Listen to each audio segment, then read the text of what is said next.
Is to arrest him that day to make him sit through the weekend.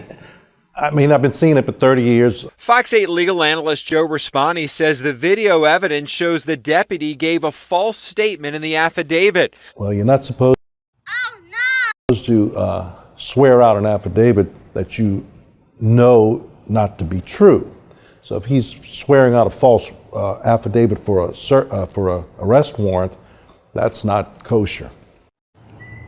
I know Louisiana is full of mystery and myth, but can a man really be two places at once while on camera? Let's watch and find out. You ever get the feeling that everything in America is completely fucked up?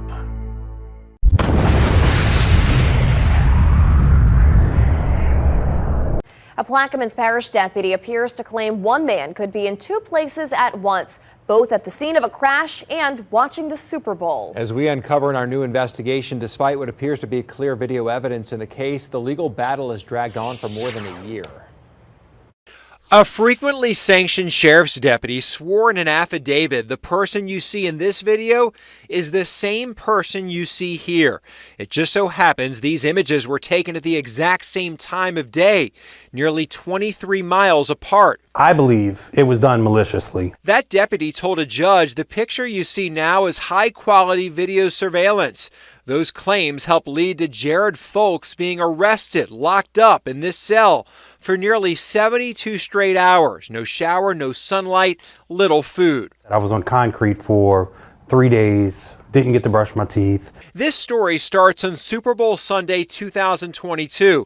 As the Bengals and Rams began the second quarter, Folks had workers for his construction company finishing up a job in Plaquemines Parrish, installing spray foam insulation. And was this an actual employee of yours or a sub? A subcontractor of mine. So it didn't even work for your company? That's correct. The worker's truck got stuck between the gates of the Park Plaquemines subdivision. As he goes through the gate swings inward and lodges in between the cab and the flatbed. Folks says he contacted the general contractor. I said, the gate has malfunctioned.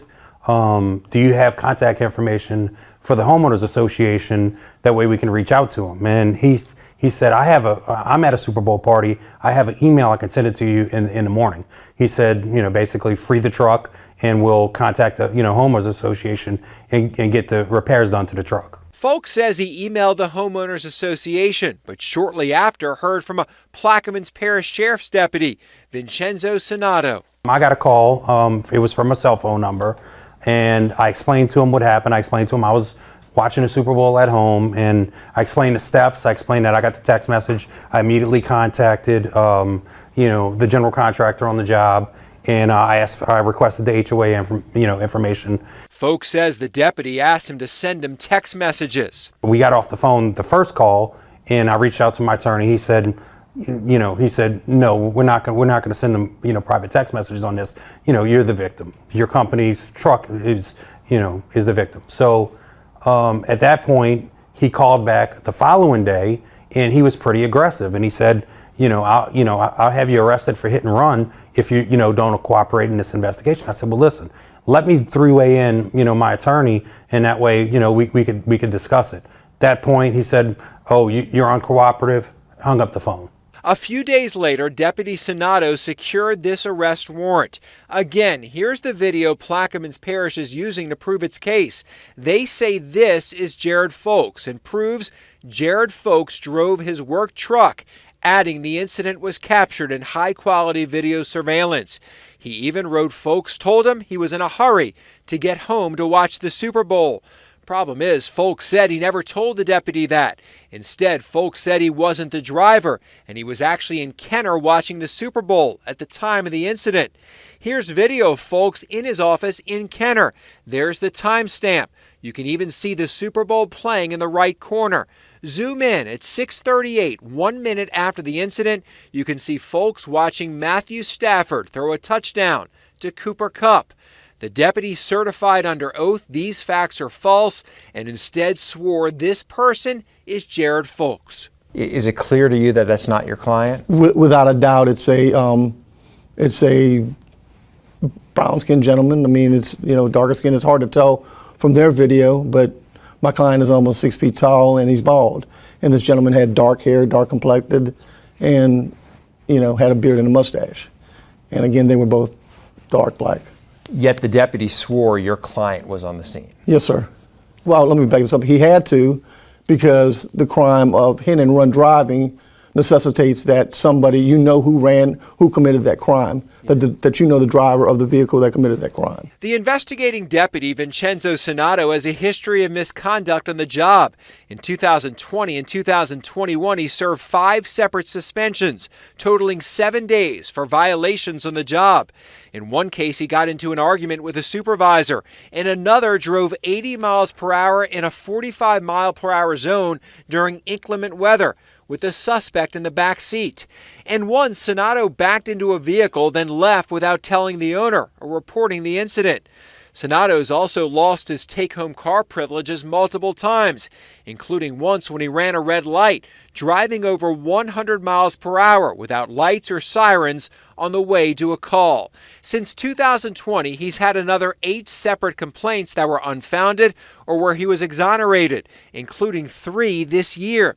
Plaquemines Parrish Sheriff Jerry Turlich owned a house in the subdivision where the incident took place. He sold it less than a month before the arrest.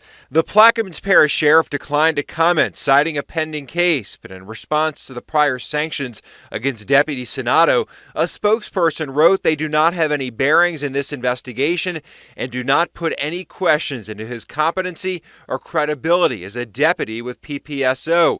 His sanctions were based on performance issues that were not related to his investigative abilities or competency. How has this not been thrown out yet? I don't know. I don't control the DA's office in Plaquemines Parrish. And according to them, they screen the cases and they evaluate them based on the screening and make a decision. Folks lives in Kenner. In February of 2022, Plaquemines asked Kenner police to arrest him. The charges, both misdemeanors, hit and run, and for not having insurance, even though Folks claims he has it. Kenner police placed Folks in this holding cell over President's Day weekend until Plaquemines Parrish picked him up and he was able to bond out. That's the old two-party two-step, oldest trick in the book. That makes you sit for the whole weekend, and you really can't get out because you have to have 2 different jurisdictions, quote, bond you out or release you.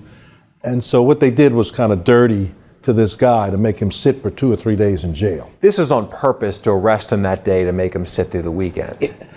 I've been seeing it for 30 years. Fox 8 legal analyst Joe Respani says the video evidence shows the deputy gave a false statement in the affidavit. Well, you're not supposed to swear out an affidavit that you know not to be true.